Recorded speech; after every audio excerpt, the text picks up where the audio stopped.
السلام عليكم ورحمة الله وبركاته، أهلا بيكم.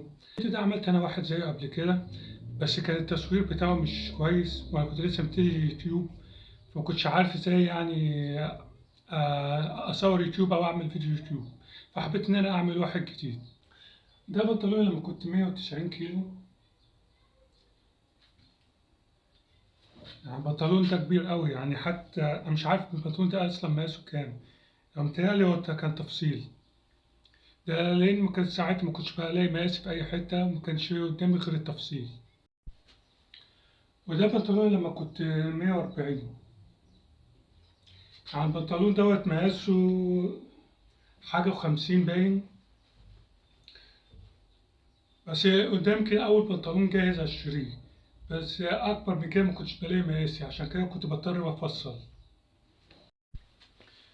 وده البنطلون لما وصلت 100. البنطلون دوت 50، البنطلون اللي قبليه متهيألي كان 60. البنطلون ده برضه جاهز. لما وصلت ل90 وصلت للبنطلون اللي أنا لابسه دوت. البنطلون اللي أنا لابسه دوت 46 باين، لا هو 46 يعني حد فأوريهولكوا كده.